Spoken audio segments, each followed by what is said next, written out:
Rhett? Lummy? This new little setup that we have.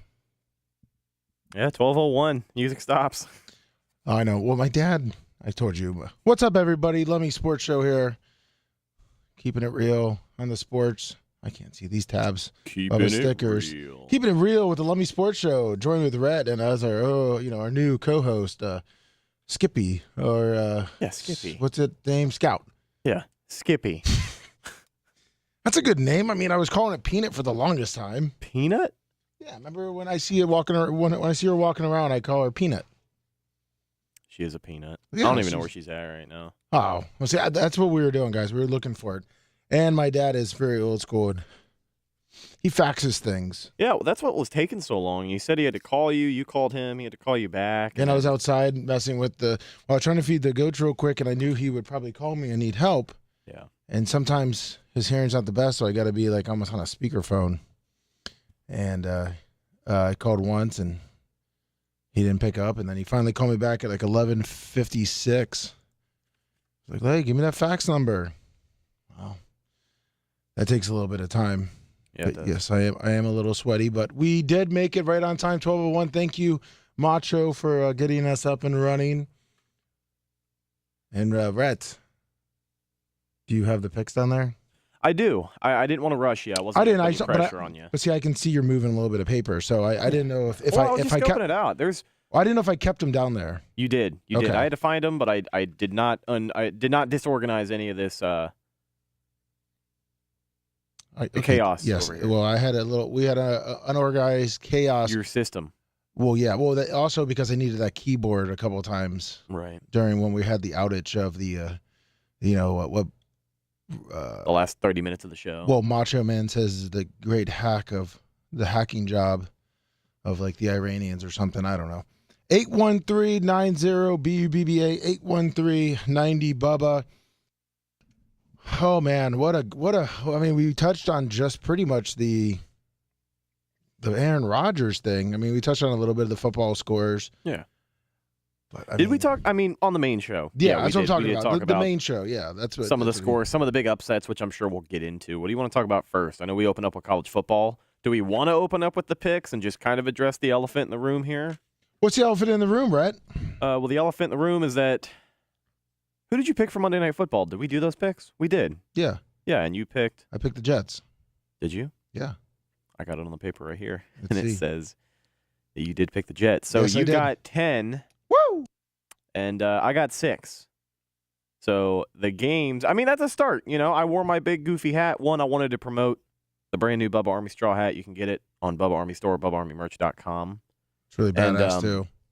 For the people who got the old straw hats, this one's actually like way better. And I know I'm a little biased, but it's like the brim is much more stiff. You know, it's not as doesn't have as much give, if you will.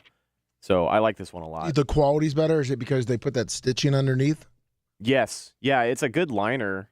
I mean, it's a nice finish too, but it thickens up the hat. Nice. You know, I like it. Yeah, listen, I mean, right now, actually, you know what? We'll wait to do our picks. You want to wait to go over the picks? We'll wait to go until over we the do picks. The picks. Okay. Yeah, all right. yeah, we'll do that. And we'll start with a little bit of college football. Yeah. I know there's not that, Colorado's playing pretty much powder puff, Colorado State. I mean, really, the big game around here for us is USF versus Alabama. You buying into the US? I can't even get through it without laughing. Am I buying into the USF? Are you buying into the USF upset? Oh, let me see the here. narrative that I've seen floating around on social media this week. If you're okay, come on, those anything's people are possible. dumb, You heard the rumors that old man Saban's stepping down. He could already be looking forward to next year, chilling out, kick back on the Chattahoochee instead of doing this shit. Yeah, well, that's rumors. And listen, USF.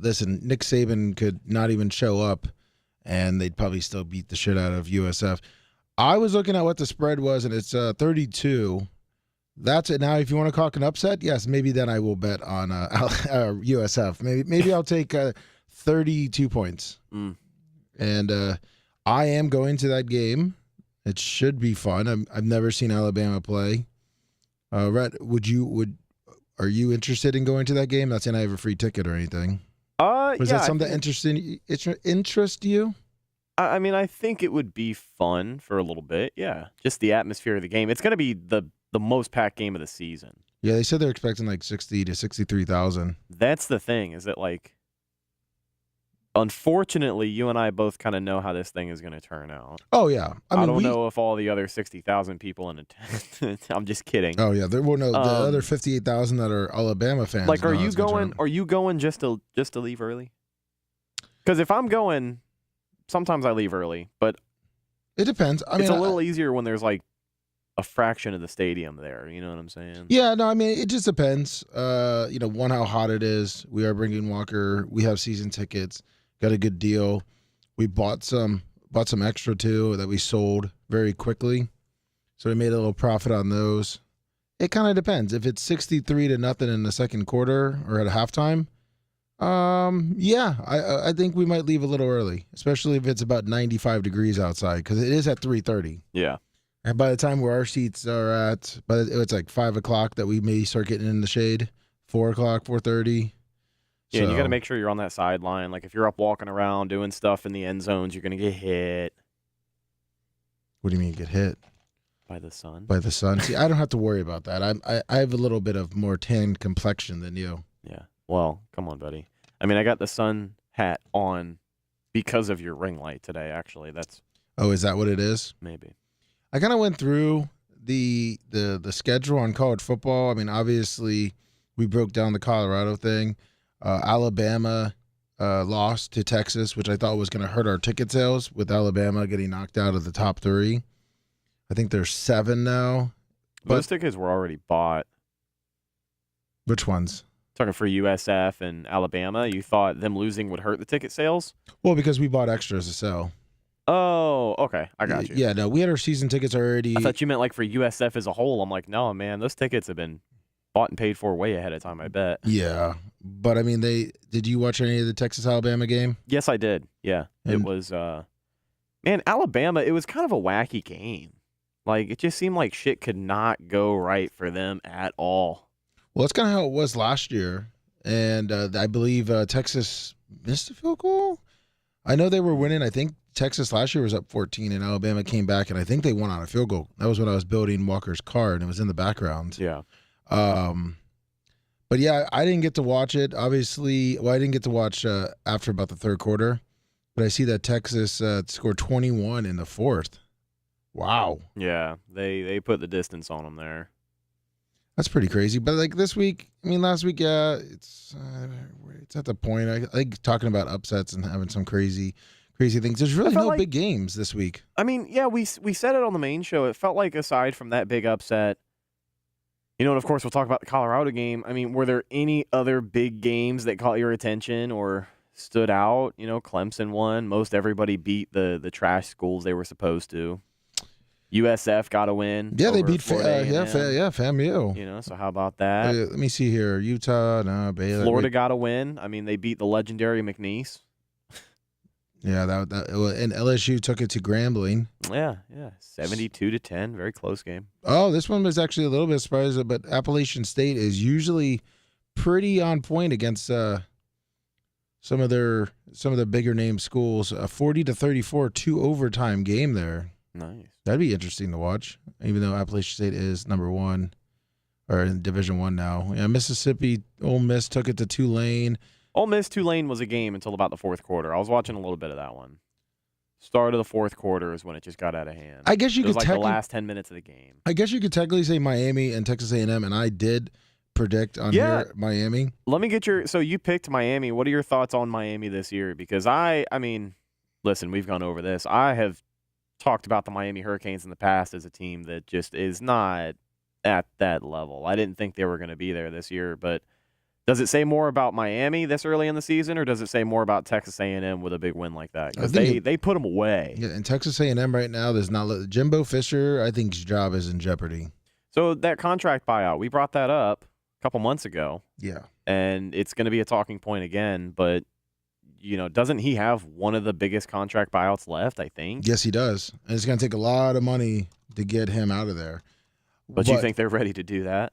Well, yeah, but I got they're Gator not fans performing. telling me that they're not ready to do that with Napier. Well, was he in his second year or is it third year now? Second year. But yeah, he signed a 10-year fully guaranteed contract extension on September 1st, 2021 that will pay him $95 million through 2031. So a fully guaranteed $95 million contract. That's a lot. Yeah, sure he is. I wonder if there's a clause in there. Let's see. I wonder if there's a clause in there that if he gets another job, because it wouldn't be funny. Oh shit. So if he's fired at the end of 2023, the buyout's going to be 76.8. And yeah, here it is right here. If he's fired at the conclusion of each season, so if he was fired this year, it's 76.8 goes down to 67 up to 9. Wow. See, That is insane. I'm not as familiar with the technicalities of what they can do with a contract like that in college football because I don't know how the NCAA works, you know. They probably have different contract rules in the NFL, I would assume, especially since coaches are the ones that are getting these mega contracts. I mean, yeah, they would have to pretty much just pay him this the whole year, every year, or owe him it. They'd probably break it down, which is it looks like what they did with the Michigan State coach, they're not Mel going to fucking Tucker. hook him up with void years or anything like that. They built a retention bonus at $400,000 per year, saves Michigan State nearly $4 million in the event of a buyout. So, yeah, I don't know, man. Texas A&M with their one loss early on, I think it's definitely not helping Jimbo. I think Jimbo bit off a little bit more than he could chew. And I mean, think he's had decent seasons at A&M already, hasn't he? But not for what they're paying him. In my opinion, I think he should have just stayed. Well, go through year by year. I just want to see what he's done at A&M because, like, obviously we know he got paid for what he did at Florida State. So he got there. His first season was 2018. They went 9-4, 8-5, 9-1 the COVID year. But who knows how they would have finished that up? 8-4, 5-7 2022, and obviously one upset loss to start the 23 season. So yeah, that stark improvement is not what you've seen. You know, to go from 9-4 to 8-5. Again, that 9-1 season, you don't know how it ended, but back to 4 losses in 2021. You add more losses in 2022. This is year 6. Not looking good. Yeah, not looking great for him. And the thing too I think that's I know Texas A&M. You know, they make a big commitment and it is a big buyout, but that hasn't stopped a lot of these schools in the past. Like, oh no, and they got a lot of money down there. They got a lot of oil money. They're putting a lot of money into the stadium. I think Jimbo. I mean, I could be wrong. But I think he, even if he was down at Florida State, because he had such good years, you know, all through, and I think if he stayed loyal, I don't think they would be really looking to replace him if he had like a bounce up and down, you know. Yeah, I mean, that 2017 season was rough. They went 5-6. I don't know what the hell that was all about. I kind of forgot about that on his way out. So I'm surprised that he ended up going to Texas A&M with the hype that he did. Yeah, but I don't remember what it was, but yeah, was it just a shitty team? Yeah, I believe it was. I believe it was rookies, and I'm trying to see. 2017, they were coming off their blah blah blah blah blah. An opening game against Alabama suffered. Oh yeah, that's right. I remember that game now. Opening game against Alabama. It was a big time game. I think they played in New Orleans. Suffered a season-ending knee injury. Neil Mount Plaisir, $9.99. Hey, hold on. What? Hold on. Oh, you got a little Go Pack Go in there. Oops. Excuse me. I know we're talking about college football. Yep. But how did you do in your fantasy leagues this week? Because I feel like maybe there's a couple more college games we can talk about. But Go Pack Go! Go Pack Go! There you go. Thank you, Neil Mount Plaisir. No, I was just saying. I remember that they lost their starting quarterback, and James Blackman just was not the answer, and he was a true freshman. So they pretty much put a true freshman in that just couldn't handle the pressure, which is what happened at FSU. But like I said, I think he could have bounced back and probably recruited. I mean, he could recruit. That's his one thing, and he can recruit to Texas A&M. Maybe he can't get him to play, but obviously at Texas or FSU, he definitely can, or he could. So. But you were asking about fantasy? Yeah. I mean, did you struggle? Kabuki. No, I'm 2-0, bitch. Kabuki Jones brought it up in chat, and I'm kind of in the same sense. Hold on, you're 2-0. I don't mean to rush You're 2-0. college ball. Yeah, I'm in 2 leagues, so I won both. Huh. You think I'm struggling after losing J.K. Dobbins? Fuck that guy. Oh, okay, I didn't know. You know, Come on. Big time Baltimore running back again injured, so I wasn't sure. Well, I replaced him with just as big time Baltimore running back Gus Edwards. So, I was up late last night. You probably got the notification on your phone at like midnight. I dropped Dobbins, and I believe it was Dr. Dan's Bloomin' Onion who I beat in week 1.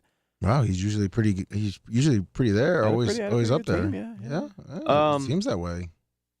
But I dropped Dobbins, picked up Gus Edwards, but it was a late night conundrum. I was sitting there staring at my phone for longer than I should have been. I could not decide for the life of me between Gus Edwards or Cordero Patterson, but I feel like he's just going to be phased out of Atlanta because clearly they have Bijan Robinson now, and they got that Tyler Allgeier kid who's been playing well too.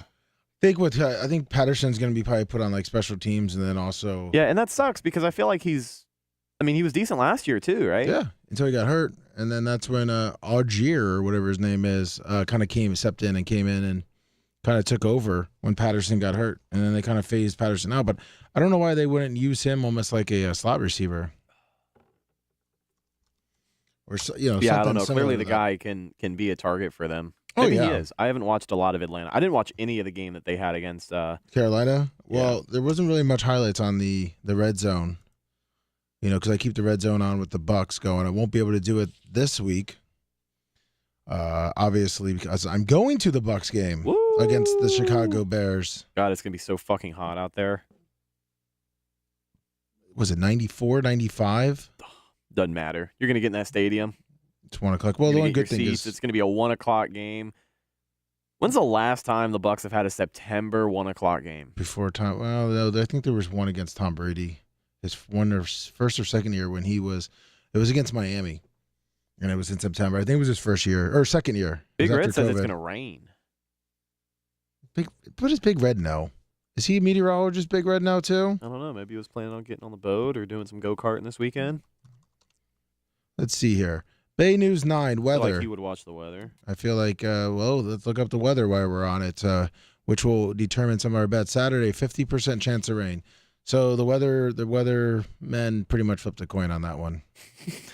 It'll change in a couple days. Exactly. It'll be down to You'll like see it change in a couple it'll be days. down to like 15%, and then it will rain.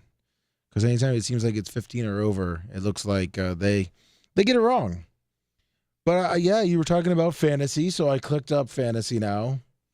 Let's see. Week 2 matchups. I guess we'll go back to week 1 real quick and just look at a couple. Lummy beats Levitt. Touched Lummy. Thank you. I won. Lummy scored the second most points in week 1. I thought you had Cherry had beat.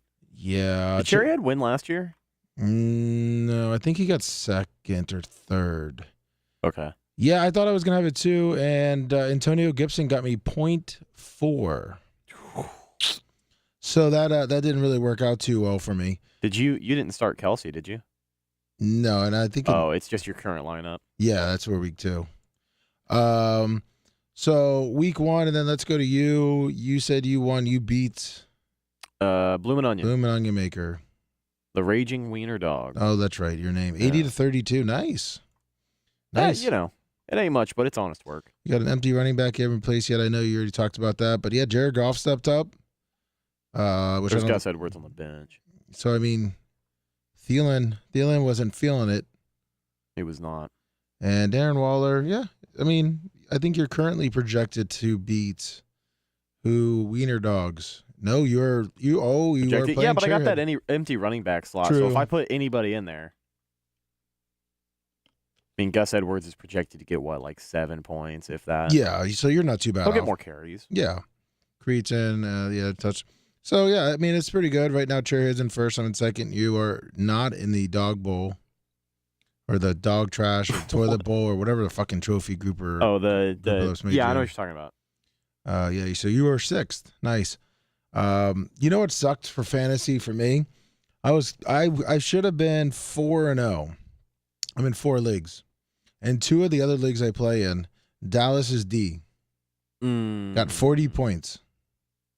40 fucking points. See, I had both of my games I was up by about 20 points going into Monday Night Football.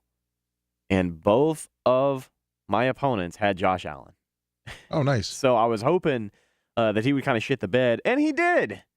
So you can see I squeaked it out a little bit week 1. But, thank you to Josh Allen for blowing that game to the Jets. Another one that hurt me is I'm playing a 2-quarterback team, or 2-quarterback start. I joined it kind of last minute. You're playing a 2-quarterback start? Well, yeah, the guy that he bought me in the league. So he has 2 quarterbacks. Well, my second quarterback, and I was up. What was I up? I was up like 47, and he had like a wide receiver, and the Dallas defense left Sunday night, and I had Aaron Rodgers. So yeah, I lost that one because Dallas is D. I did not think you lost by 4 points too. Yep. You needed Aaron Rodgers. I just need Aaron Rodgers to complete the first quarter. Yeah, a couple first downs. That's it, and I win. One long pass.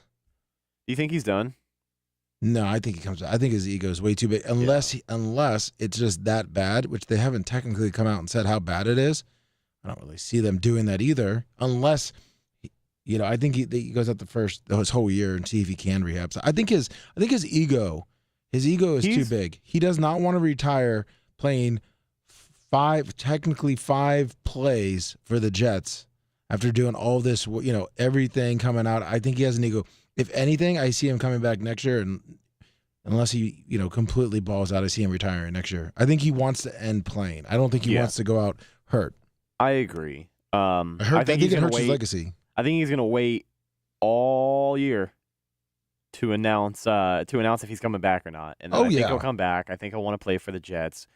I think he'll be on the sidelines. This is probably the most anti-Aaron Rodgers show you'll hear today if you listen to a lot of sports shows. But I still would have liked to see him get a fair shot at that season. Oh yeah, me too. Because I would have liked to see just how competitive they can make that division. I got a lot of friends that I know who are Jets fans, and I can't lie, I was excited for them because I know that feeling. We got a similar experience, going all in to get a quarterback, an aging quarterback at that.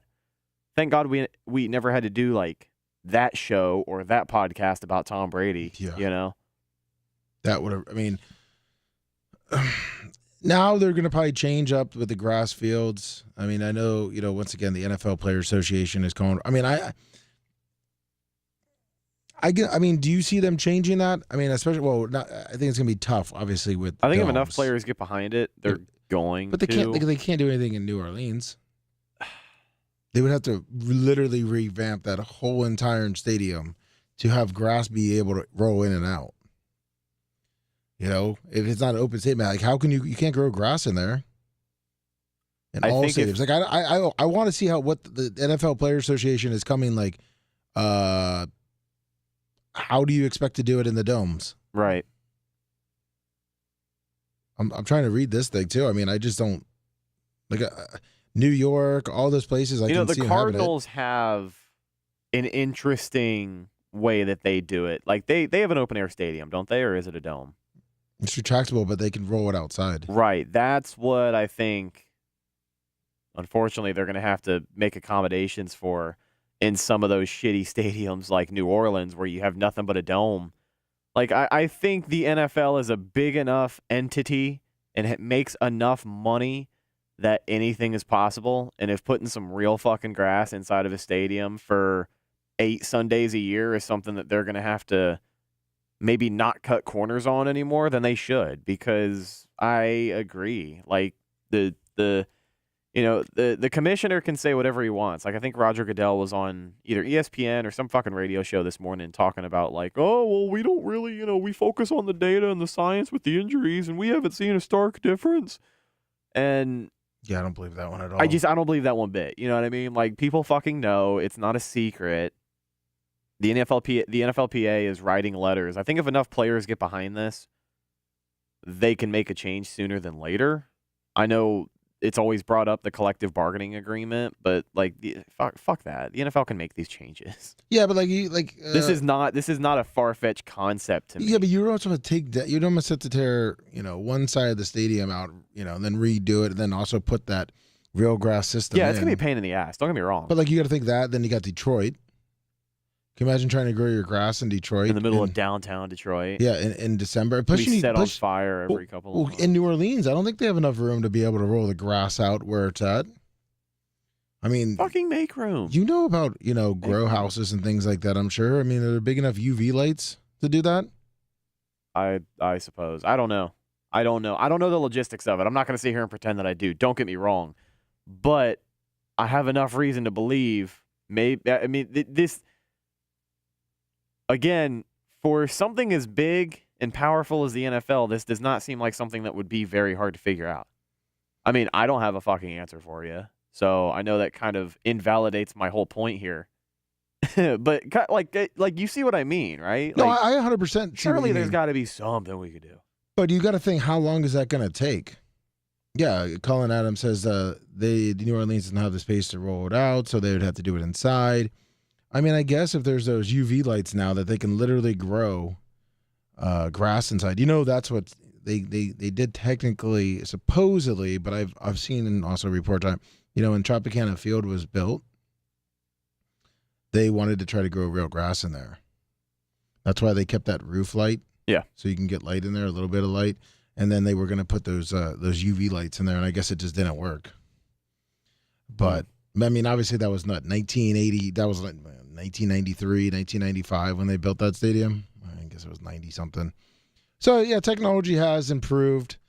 I see if no one really else gets injured, I see this dying down. Yeah. In the media. Just the spotlight that it has now because of the way that the Aaron Rodgers thing played out. Like if it was fucking Aaron Rodgers and he played the whole game, but like their rookie unsigned wide receiver went down in the third quarter because of a turf-related injury, you're probably not going to get a bunch of angry letters to the NFLPA the next day with like David Bakhtiari co-signing it and tweeting it out. Oh, he was all about it. Yeah. Yeah, he foreheaded that letter as far as I know. And Aaron Rodgers, it's been pretty much radio silence from him as far as I know, but he did like that post on Twitter. So he is, saying something without saying anything at all, really. Exactly. Which is his specialty. He likes it. Of course, yeah. He's still really, being talked about, even though he played 5 plays. But Jets legend. He is a Jets legend. 9/11, he got hurt. He ran the worst part is when he was running out with the flag, if he would have tripped over himself. And that's when he got fucking hurt. Yeah, that's when he tore his Achilles right there. Yeah, second worst thing to happen to a Jet on 9/11.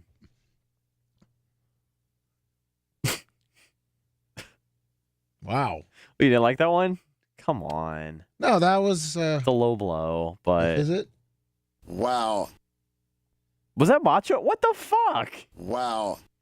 Oh, that's your. Oh, I thought he was still here. So did I. I was like, he did kind of sound like he was Macho. potted up, and he chimed in. I'm like, no way.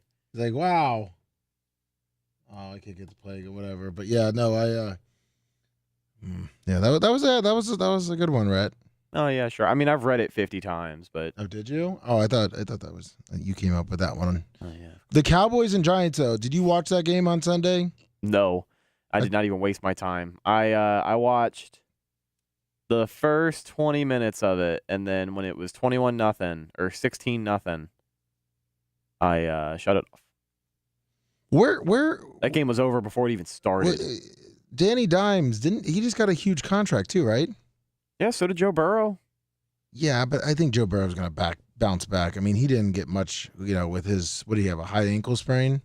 I guess. He didn't really play preseason. You really don't see the Bengals bouncing back there? I think they will. Don't get me wrong. I'm not going to write Joe Burrow off as a fucking... Yeah, it's not like, Danny Dimes has been up and down, and he had obviously one really good year last year. I wouldn't even call it a really good year, never mind.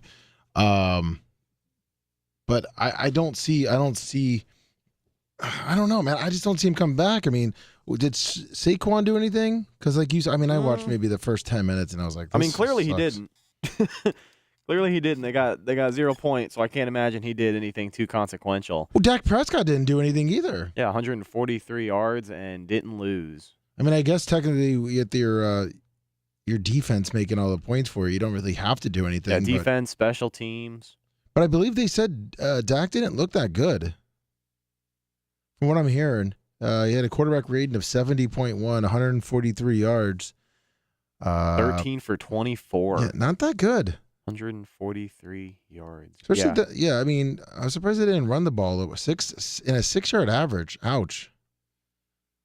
I mean, So between Tony Pollard, who had 14 carries, 2 touchdowns, and 70 yards? What the fuck did they do all game? that's what I was kind of. That's what I was. Well, they had 2 TDs. I was going to ask what's you. the time of possession look like? This must have been like the most boring 40-point shutout of all time. I wonder if they put it here. Yeah. Time. You probably got to go to the damn game. They're playing the Jets. Mm. On 17th. Shit. How do we? I'm trying. You could go schedule. Go open a new tab, go Google, and then just look at the box score on there. It'll tell you time of possession. There we go. See, I'm getting it. Well, didn't do it right. That's all right. I'll pull it up. I got it. Watch. I'll show you how to do it right here. Watch. Here we go. See, look, full play-by-play. No. Yes, full box score. See, Rhett? I figured it out while looking at all this. All right, so you got no time of possession. No time of possession, Rhett. I guess if you want to look it up. All right, Cowboys, Giants. Let's see. Oh, here we go. 26 minutes for the Cowboys, and so 33 right down minutes. The middle. Yeah. So the Giants had the ball longer than Dallas did, a full almost 8 minutes longer. And look at the total yards too: 171 for the Giants and 265 for the Dallas Cowboys. Yeah, that's crazy. What the fuck? Dallas must have been just sitting on the ball the whole game. Yeah, but I mean, their running game should have looked a lot better. They had 30 rushing attempts to 28. I mean, 122 yards rushing. Yeah, combined. If I'm seeing that correctly, between who? Tony Pollard and who's their backup? Because it's not Ronald Jones. He's suspended. Is he? Yeah. What did he get suspended for? Performance enhancing something. Rico Dowdle. Who the hell is that? From South Carolina? Rico Dowdle. Yeah, he had a whopping 24 yards with Cavante Turpin, 14 yards. That's a fantasy Deuce pickup Vaughn, right 6 there. carries for 8 yards. You know Deuce Vaughn's like 5'2". Yeah, isn't he the one that... he was like going viral at their training camp. Yeah, because he looks super tiny. Looks like a little kid. He looks really small there, too. 6 carries for 8 yards. Doesn't seem that effective in the regular season. 1.3 yards a tote. Not at all. And it looks like CeeDee Lamb, Brandon Cooks, and Tony Pollard. Yeah, I mean the Cowboys. I don't know. I don't think the Cowboys are gonna have any problems this year. I don't think so. I think they're gonna definitely have a good game this week against the Jets. Spoiler alert. Hall looked like a stud. I mean, he looked like obviously he's the number 1 running back, but I was a little disappointed with my boy, my fantasy pickup, my number 2 fantasy pickup, because I was reading the wrong. And talking about Dalvin Cook. Yeah. Unfortunately, I didn't start him because I still had J.K. Dobbins in for week 1, but I will have to start him from here on out. So I'm curious to see if he does find any room to breathe in there and make something happen. You know, a couple touchdowns here and there. Wouldn't be bad. Help me out. But which J.K. Dobbins, another year, which I believe when Little Purple would call in, he argued that J.K. Dobbins was going to stay healthy this year. yeah, he didn't call us anymore. He doesn't call us anymore because what's he going to talk about? Well, once J.K. Dobbins Lamar down. got paid, he just didn't have to call us anymore. What did Odell Beckham do? Oh, he didn't do jack What shit. a I had him on my fucking- bench too. What a waste of a pick. I picked him up. I mean, he did. I'm a little Did you upset. pick him up in like a FanDuel or? No, I picked him up in fantasy. Oh. I drafted him. I'm like, Odell Beckham's going to go off. He's going to get more than 2 fucking carries for 37 catches. yards. Yeah, 2 catches for 37 yards. He came out and did the Ray Lewis dance. Did you see that? No, I didn't. Yeah, he did the whole Ray Maybe Lewis he should have dance. saved his fucking energy and actually caught some passes. What the fuck? What is she crying for? Is that what you're saying? What the fuck? No, I'm saying what the fuck about fuck? Odell Beckham? He was going to be the savior of Baltimore.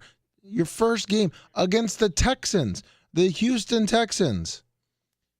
And all Yeah, you that do, game should not have been as close as it was Yeah, for as long you, as it was. you only throw 169 yards, and for 37 it was yards. into the third quarter. It took him into, it was a one-score game. I think it was 7-0 into the third quarter, if I'm not mistaken. Oh, 2 fumbles for Or Lamar. 7-6. I'm sorry. Yeah, it was 7-6 at halftime, and then it looks like Baltimore put up 15. Jeez. C.J. Stroud, 28 for 44, 242 yards, no touchdowns. I didn't watch that game. I didn't either. I thought this would be Damian Pierce. I thought he'd have a better game. Yeah, it was. I mean, it was week 1 football around the NFL. It was a lot of sloppy football. Like even the Bucs, they played well, but they got to be better. They made some mistakes. They had to burn that one timeout because Todd Bowles was trying to avoid a delay of game. Minnesota gave up one of their turnovers on a botched snap. A lot of stuff like that seemed to happen last. I was kind of getting annoyed the first half of the Bucs game. It was a struggle. Offensively, they didn't do a damn thing. They had like 30 yards. But I feel like they weren't running the ball at all until the second half. Like they weren't even trying to establish the run in the beginning.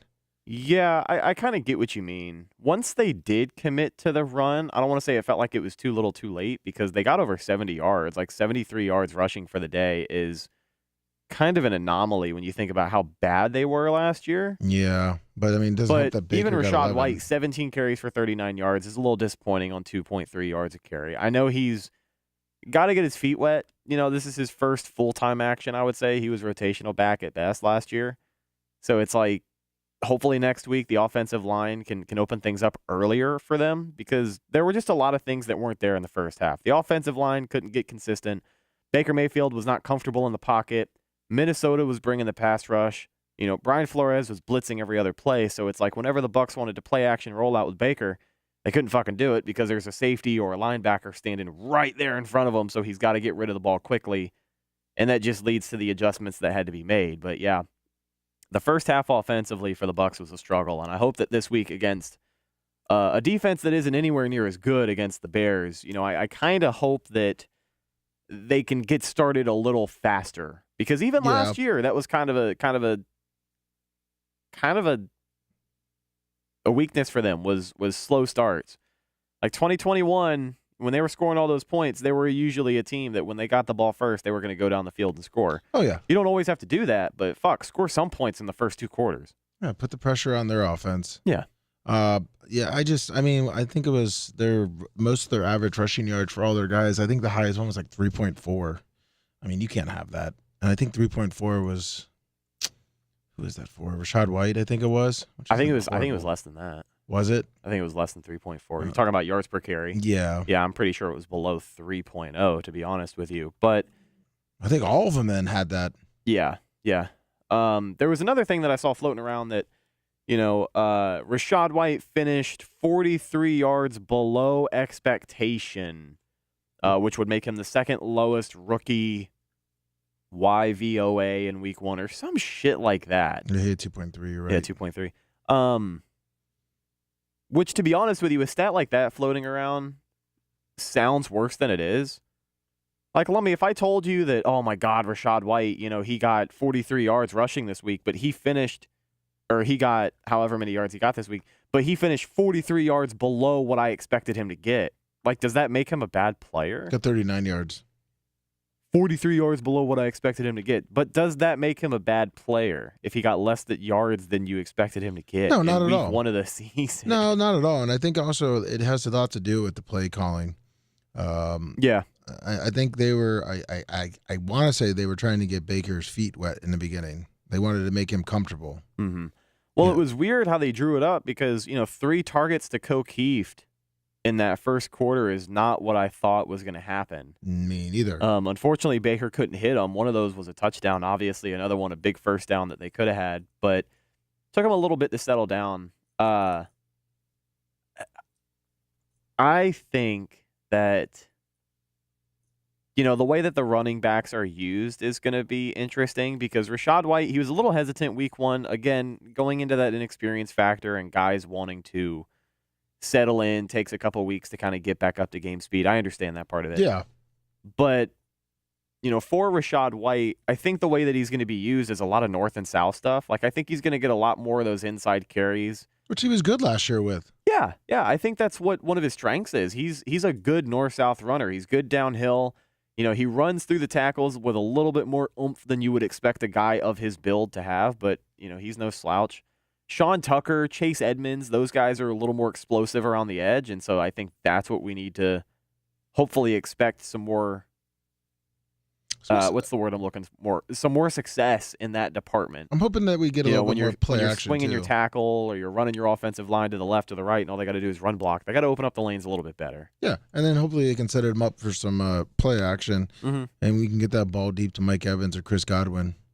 I mean, six receptions for 66 yards. I mean, he did get a TD, which was nice, but I mean, Mike Evans will not probably be hitting 1,000 yards with a game like that. I don't know. He's got 16 games left. Yeah, well. And he's already, got 944 yards left. 934, excuse me. I don't know. I think he's got plenty of time. I think he will get there. It's funny because when you look at the pattern of success that the Bucs offense had last weekend too, it wasn't until the last few minutes of that first half, that second quarter, that the offense started to open up. Baker started to find a rhythm, and it's because, believe it or not, they started throwing the football to Mike Evans and Chris Godwin. I know it's a crazy concept, exactly. but when you throw the ball to your playmakers and they make plays, your offense is going to get a little bit more momentum. Listen, maybe they had to make the adjustments necessary. I know Minnesota was giving them good looks on defense, so I can't sit here and be all critic, but it took them a little bit longer to realize that, both Mike Evans and Chris Godwin are definitely still out there on the field. And they are game changers. Mike Evans playing pissed off, dude. He got that touchdown, didn't say shit to anybody. Yeah. Ignored everyone, went and sat down on the bench. Yeah. He was more excited about the Trey Palmer touchdown than he was his own. Which is good. Yeah, Trey Palmer, stud. Hell yeah. I think he's going to be good. I think he's going to fit himself well into that offense. We're not going to pick him yet, but I was just going to see about the weeks coming up here. The games coming up this week. Minnesota, Philly. I don't see Minnesota bounce back. I'm not doing the picks. I was going to just break down. I just clicked on it and I saw that, and I forgot that was a Thursday night game at Philly. I was going to say about the Bucs game, since we are Buccaneer fans, and break it down a little bit. I was going to do the numbers right now. I mean, the Bears defense. I mean, what do you think? I mean, do you think the Bears defense will be able to keep up with the Bucs? And when I say keep up with the Bucs, I mean, I don't think the Bucs really gave them much to look at against Minnesota. I think if the run game can come out early, like we had just talked about, it could be different, because it seems like whenever the Bucs play the Bears, it's either one of two type of games. It's either really close and frustrating, or the Bucs usually just kind of whoop that ass. Exactly. It's in September. It's in Tampa. It's gonna be hot. The Bears are wearing their dark jerseys. I'm not saying that that's going to have any effect on how they play in this game or how their matchups work, but I think if the run game for the Bucs work and they show at this point, they show at some point in this game that they can lean on the run game, which is what they wanted to do week one. If they can get to that point, then I don't know. I don't think so, because I have to believe that Baker Mayfield and this offensive play calling is only going to get better week to week. They're not going to be great. No, but every week. You want to be manageable. He's going to throw an interception at some point. But, of course. Yeah, I do think that if we see the offense continue to run like a well-oiled machine this week, it's going to be enough to win the game. Not because Chicago can't keep up, but our defense, which we have not talked about, is so damn good this year. And I say that with confidence. Our defense is good this year, and I think Justin Fields just isn't quite there yet, maybe at this point in the season. You think we'll be able to kind of shut him down from, kind of getting out of that sack and get doing those little runs? They asked him to throw the ball a lot last week. I know they were playing from behind, but he threw the ball 37 times, only got 216 yards, a touchdown, an interception. He's an athletic guy. He's probably going to get away from the Bucs at some point because they struggle against those types of QB sometimes. Yeah. Containing the edge was an issue last week as well. But I just don't think he's going to be able to do enough. I think if our defense can coax him into at least one or two interceptions, that'll be enough to kind of keep these two teams separated for the rest of the game. I wonder if they're going to try to, do more of a ground and pound against us with a Justin Fields option kind of play. Right. Some of that RPO stuff. The Todd Bowles defense has struggled with that in the past. Yes. There's been some offenses that have showed they can beat Tampa doing that. This defense has been pretty much the same defense since 2019. So we can go year by year and make different comparisons here when you're talking about a majority of the same players. But we've seen teams beat Todd Bowles' defense with a lot of those RPO run pass options, as you said before. Getting the ball out quickly, high percentage plays for Justin Fields so he doesn't make any mistakes is probably what they're going to want to do. But he's definitely not going to be throwing the ball 37 times this week unless they're playing from behind in the second half. I don't think that's how this one's going to play out offensively for Chicago. I have a feeling it's going to be a low-scoring game and it's going to be close. I think it'll be another score like last week. I don't think it'll be a 3-point game. No. When I mean low-scoring, I'm talking about. But I think the Bucks win like 28-21. Oh, okay, yeah. 28-17, something like that. Oh, I'm thinking it's like 17-14. Oh, even lower. Yeah. I just feel like it's going to be a back and forth game. I think we're going to struggle in the red zone. I think they're going to probably struggle in the red zone once we don't get that open field to Justin Fields. Maybe a couple field goals here and there. Yeah. I don't see it being a back and forth game. I think if the Bucks defense, if they man up and they don't play as much zone as they did in the first half of last week, I don't think that's going to be their game plan coming into this because they're not looking at that Chicago offense the same way they looked at Kirk Cousins with Justin Jefferson and Hawkinson and all those other guys. So if they don't play so much zone, I think they can do a really, really good job of kind of shutting down Chicago offensively. Carlton Davis was on the injury report today, so curious if he'll be ready to go. He'll probably be ready to go. He played a pretty strong game. I know those guys got smoked in Minnesota, and when you look at the box score, it says they gave up 369 passing yards, which is true. But then we shut down Justin Jefferson for 2 catches. Wasn't it 2? I don't know what it was while Carlton Davis was shadowing him in particular. No, I don't mind. What was it? I think it was the TD passes. It wasn't. Sorry, he had 9 for 150, but 9 for 150, no touchdowns. KJ Osborne, I think, had a touchdown. I think what I was thinking of is when they were in the red zone or they were close to it, they weren't getting him the ball. Yes. That second half. The second half, he only had 2 catches. Yeah. The second half of that game, he came out hot. I think had 139 yards in that first half. Second half, when they needed him to step up, he had 2 catches for 11 yards. The guys around him really weren't that bad either. Again, KJ Osborne had a touchdown. I think Hawkinson had a touchdown. Alexander Madison had a touchdown, a receiving touchdown. But, receiving on the day, their second leading receiver had 61 yards. Jordan Addison had 61 yards. TJ Hawkinson had 35 yards. Josh Oliver had 32 yards. KJ Osborne had 31 yards. So Justin Jefferson is a player who's going to eat no matter what. There's not been a lot of defenses in the NFL who prove that they can stop him. I think the Eagles last year were the only ones who did. Yeah, if you can hold, he should be happy though. Technically, he should be happy that they weren't. Well, I guess they lost. So just you keep going. I'm not going to finish my point. I get what you mean, but if Justin Jefferson would have finished this game with less than 100 yards, let's say he had 65 yards receiving, I guarantee you either Jordan Atkinson or KJ Osborne would have had over 100 yards on the day. That, I feel like that context isn't really included when we talk about the yardage that the Bucks gave up. And a lot of it, again, was in that first half before they made the defensive adjustments and just stopped playing so much goddamn zone. What's crazy is I think when we were kind of talking about who was going to win the division for the NFC North, Green Bay, Chicago, Detroit, we kind of were saying, probably it was going to be between Detroit and Minnesota. And when you look at the schedule, obviously Minnesota probably had it easily written down Tampa Bay 1-0. They got at Philly. That's going to be a really tough game. Yeah. And then versus the Chargers.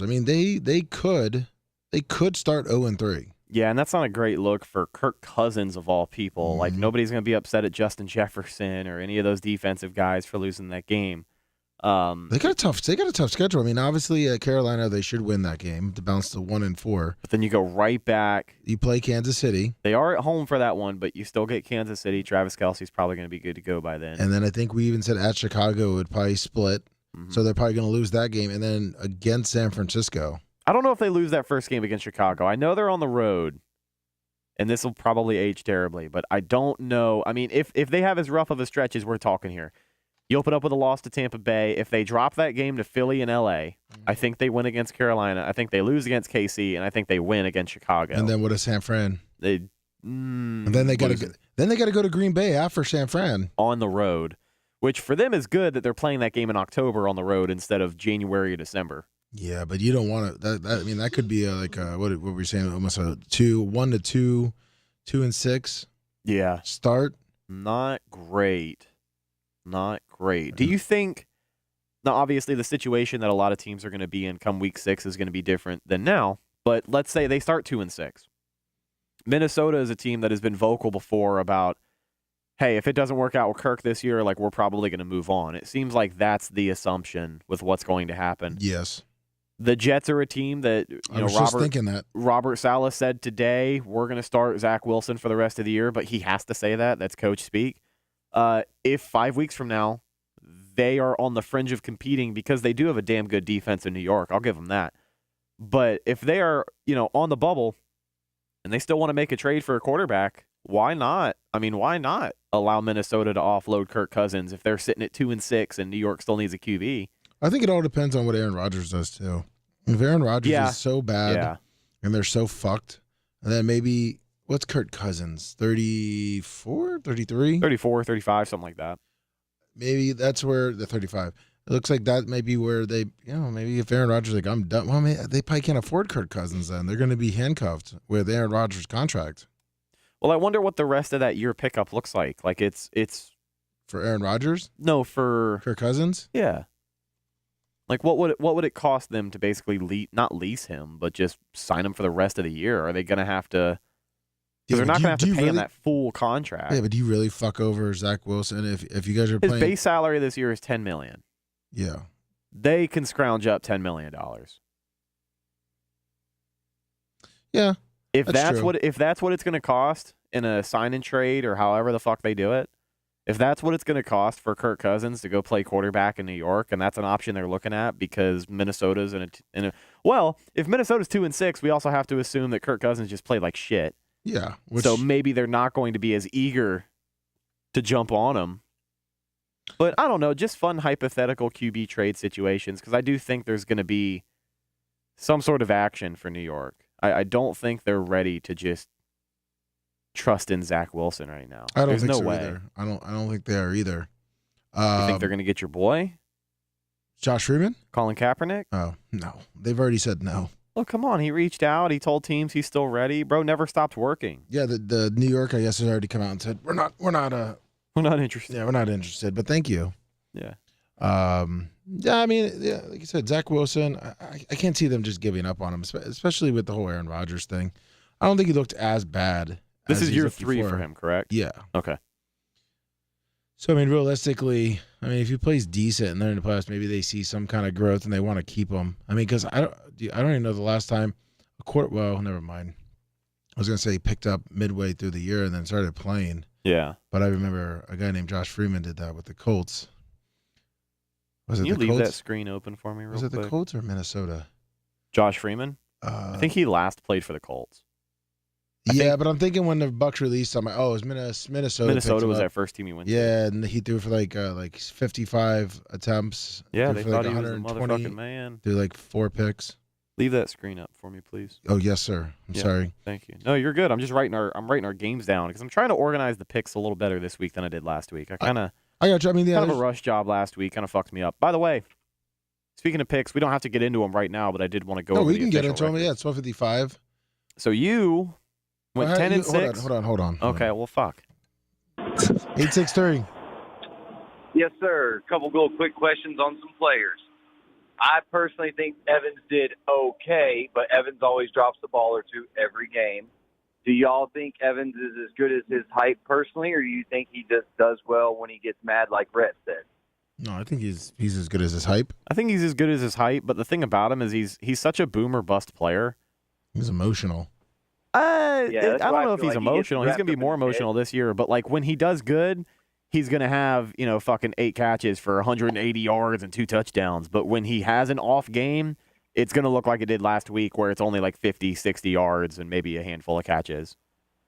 And Like then he it drops doesn't the seem take like there's a one. lot of in between with him. Yes, sir. And then the other player I wanted to talk about real quick was everybody's favorite, Tua. I'm a Dolphins fan. I'm a intermediate Tua fan. He throws a lot of picks. But when you throw 400-some yards every game, you might have a pick. No? Yes? Yeah, sure. Yeah, when you I know he literally lay it up to Tyreek Hill 15 yards down the field and let Tyreek Hill run it for another 70 fucking yards, not too hard. Babysitting the quarterback. I said I'm not a fan of his. He And- had some and- shitty. and He the had a Jets- couple good throws toward the end of the game, and I gave him props. But everyone's like, he threw for 400 yards. Kirk Cousins threw for 344 yards too. I mean, shit. Yeah, sure. And he had a pick. His stat Well, line what hurt was a that- little under. Like he had Tyreek Hill for 215 yards. I mean, fuck me. 11 receptions, 215 yards. What's his yards after catch? Brian's big on yards after fucking catch. Yeah. Yeah, I know. Sorry. What the other first? I'm sorry, I'm working too, guys. But the other thing I was going to say is Brees Hall. What do you think about Brees Hall? Oh, I think he's a stud. Yeah, I think he's back. Taking away from Yeah, that I boy. think that guy's going to do good. He's a good compliment to Matson because it helps Matson get a little rest. And when Brees Hall comes in, man, he hits that edge real quick. That dude's smooth. Mm-hmm. So Yeah, that might he's help really that good. Wilson kid take some pressure off. But I'll let you guys go, man. I got customers. I got to go. See y'all. All right, see ya. All right, so yeah, what was the stats? You want to announce that to everyone? Talking about for Tua? No, not fucking Tua. Tyreek Hill. No, not Oh, Tyreek. Yards Tyreek Hill. Yeah, have to catch 52. 11 receptions, 215 yards, 2 touchdowns. Mm-hmm. Yeah. Number one receiver in fantasy, and I don't even have to check who else. Exactly. 15 targets. Yeah, just give the ball to that guy. Let him run. But no, let's we'll get into our picks here, Rhett. Let's do it. All right, so what happened last week? Well, as I said, you finished as the top dog through week 1, 10-6 on your picks. Thank you. Thank you, everybody. Upset alerts. I was 6-10. Oh. Yeah, not the best week. Definitely not the best week, but better than nothing at all, I suppose. That's true. You've had I think I had a week last year when we first started doing this where I had like fucking 2. Yeah, you were pretty bad last year. I don't know how. I don't even know how you. I feel like I to don't be know how as you bad as get my to. picks were last year, you got to do that on purpose, and I wasn't even trying. We can tell. Oh, you mean you weren't trying to actually get 2 wins? No, 2 I wasn't picks right? trying. I wasn't trying to be as ass bucket as my picks were. That's okay. Shit happens, man. Yeah, it happens. So yeah, this week, I mean, 10-6, the champ here. I'll let you go first. Do you have the names down? Just about, but we can start with the first one. So it is Thursday night football. Short week for the Minnesota Vikings coming off of a loss. They are on the road facing the defending NFC champions and the Philadelphia Eagles. Lummy, I'm going to throw it right back over to you. Who have you got for Thursday night football? We're picking straight up here. I'm going Philly, in Philly. I mean, I just don't see Minnesota walking in, and I like taking the upsets. This might have been a game that I might have looked at. It is +7. I may, if I'm betting, take +7, but I'm going to go with the Eagles straight up. Yeah, I will agree with you.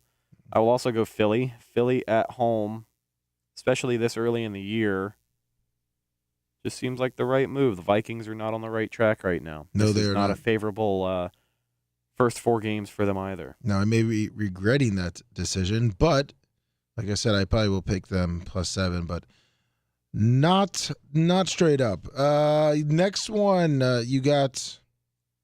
Next one, so my shit is in a different order than yours.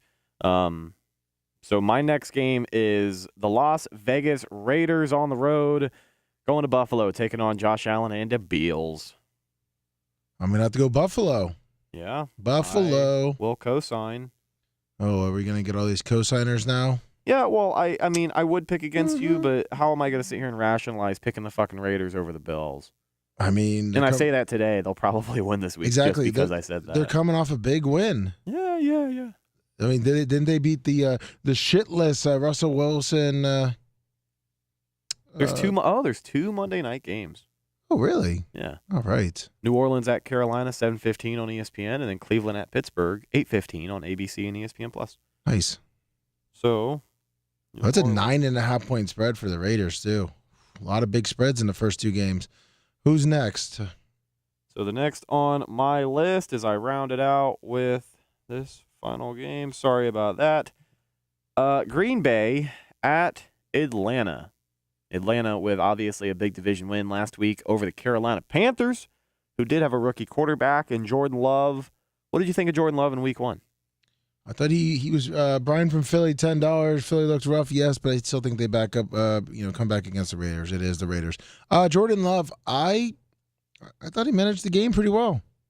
So I mean, I'm taking Green Bay going to Atlanta. Yeah.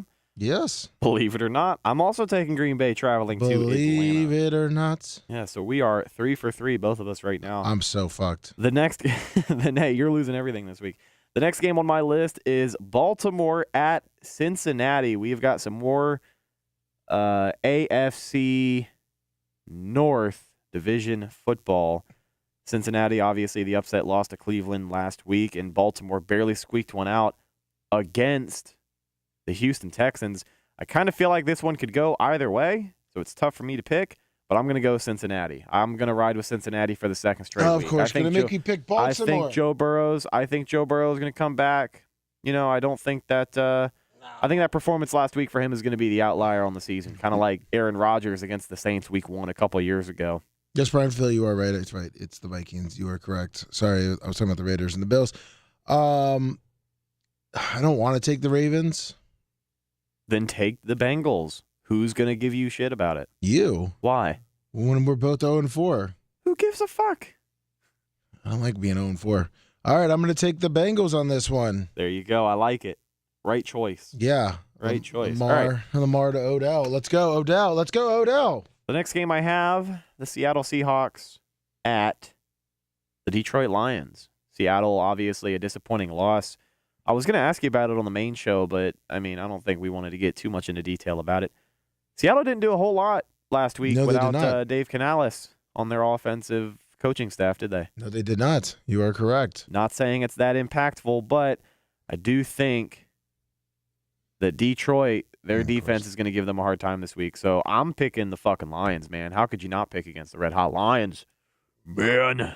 Well, I'm going to pick the Lions too, unfortunately, again. Really digging yourself a hole here, are you? I sure am, and it looks like it's +6. I would go actually with that. I would go Seattle +6. Yeah? Yeah. So you'll change your pick to Seattle? No. I'm talking about the point spread. Okay. I'm giving the people that are betting a little bit on the game. There you go. The +6. Backside insight. Yeah, when you're writing it down, I looked at the spread. It was +6. They're going to Detroit, so I take Seattle on that one. All right. And +6. Next game on the slate. The LA Chargers on the road going to Tennessee. Tennessee lost week 1 to the Saints. It was like 16-15, right? Yeah, it was a pretty sad game. Kind of boring. Yes. With that being said, I'm picking the Chargers. All right. I was going to pick the Chargers, but I'm switching it up. Tennessee at home, they bounce back. Derrick Henry runs all over the Chargers. Chargers started 0-2. You son of a bitch. So I just want to confirm. I want to go back. Fuck off. Seattle at Detroit. We both picked Detroit, or you're taking Seattle? I'm picking straight up Detroit. Okay. Next game on the slate. We talked about this one. I think we both know what's going to happen here. Chicago at Tampa Bay. Give me the Bucks. Bucks. I know last week you went against the Bucks, so I'm going Bucks. Yeah, shit. Hopefully that doesn't come back to bite me. Oh, maybe I spoke it into the ether. Yeah, maybe you should keep betting against the Bucks.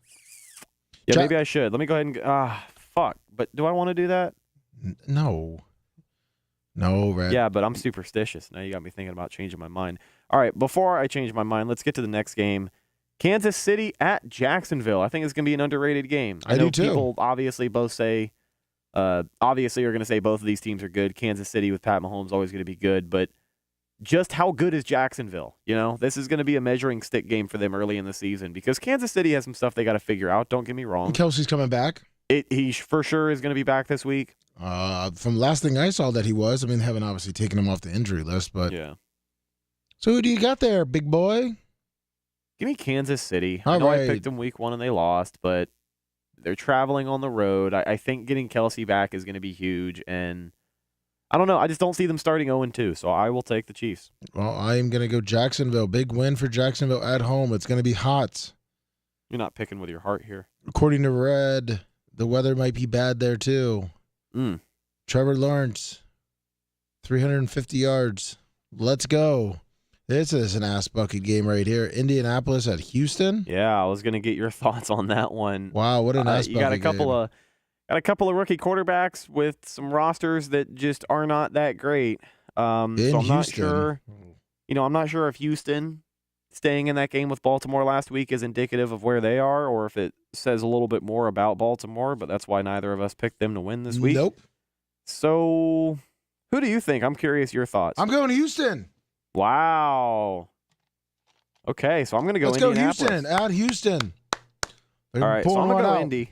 All right, there we go. I think Indy can win that game on the road. I know it's tough, but I just think they're going to do a little bit more. So, next game, another division game in the NFC West.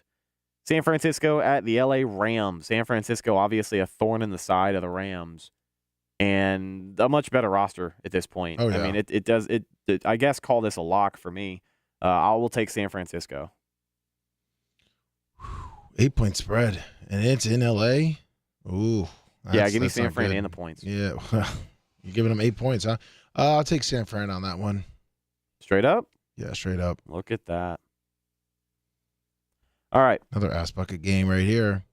Final 6 games on the stretch. New York, the New York Giants at the Arizona Cardinals. Going to the desert with Zach Wilson. Yeah, this is going to suck. Josh Dobbs versus Zach Wilson. Or Danny Dimes. Give me the Jets. First, it's New York, the Giants versus the Cardinals. No, So- it's not. So you got Danny Dimes. Oh, you're versus the right, because it's Cardinals. not the Giants going to. Oh, Jesus The Christ. Jets are going to That's Dallas. what I get for writing New York for both of those teams. Yeah, so I should have NYG that bitch. Danny but- Dimes bounces back, beats Arizona. Yeah, I will agree. Give me New York. Give me the New York Giants, not the New York Jets, because they're not even going to be there. So if I bet on the Jets, that'd be embarrassing. And now the Jets versus Dallas. I'm gonna have to probably go. I'm gonna go Dallas. Yeah, I will also go Dallas. I think their defense is good. I don't think it's as good as they played, but I see Dak Prescott probably stepping up. So Dallas I mean, beats Dak New York. fucking won 40-0 last week, doing the bare minimum. Exactly. Don't think he could have done less for his team. So this is a better defense, I think, than the Giants have. Yeah. Do you think he's going to struggle, or do you think he'll play better and he'll kind of look like the Dak people are expecting? I him think to? he'll play like the Dak. 'Cause there's I mean, too many weapons on that Dallas offense to Yeah. think that he won't at some point. Yeah, and the Jets have a good defense, but I think the Jets are still kind of coming off of that big win against Buffalo, and then also without having Aaron Rodgers. So I think the defense gets overworked with the lack of offense that the Jets possibly have, and Dallas wins. Next game, Washington at Denver. Washington, Denver sucks. Denver is horrible. Russell Wilson is just garbage. Okay, I will take Denver. Sam Howell is just going to make Russell Wilson his bitch, even though I don't even really like Sam Second straight Howell. home game for Denver. They had a disappointing loss last week to the Raiders, and I just don't think Sean Payton's going out like that. I don't think they'll start 0-2. I'm I picking do with think, huh? I'm picking with my heart because Cooper Lips loves the. Yeah, the I Broncos, know. so- There was a lot of hatred behind what you were saying about Denver. I heard it. It's okay. You don't That's have to why- explain it to me. That's why I answered it very quickly. I know the game you're going to be watching this week, Miami at New Orleans or at New England. Jesus Christ. Your favorite quarterback on the road against Mac Jones and the Patriots. What do you think? Give me Miami. Got to change your pick now, don't you? No, New England's defense. I definitely think. Man, I don't know. It's a tough pick for you? Yeah, I'm trying to win. But I'm gonna go with Miami. Okay.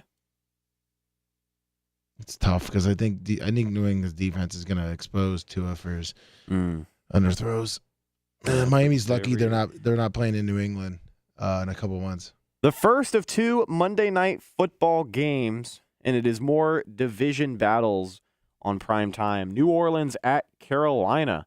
Give me the Saints. I know they kind of squeaked it out week 1 against the Titans, but that's just the kind of team they are. It could be a fucking game that both teams score 40 and they will find a way to win, or 15-16 blowout. You know, I think that they are the better team. It sucks for Carolina to start 0-2, but it's going to take them a few more weeks with Bryce Young. So I will take the Saints on Monday Night Football. Who do you have, Lummy? New Orleans. I think they're just a better team, like you said. I think Final Carolina game. is trying to figure it out. Yeah, I agree. Final game of the week, Monday Night Football, Cleveland at Pittsburgh. More division football. Is Cleveland good? Cleveland's defense look good. Is Cleveland good, or is Pittsburgh really bad? And like bad as in worse than a lot of people thought they were. Or is it just week 1 overreactions and the Steelers are going to be a better team than people thought, and this should be an entertaining game? The Browns clearly favored by 2.5.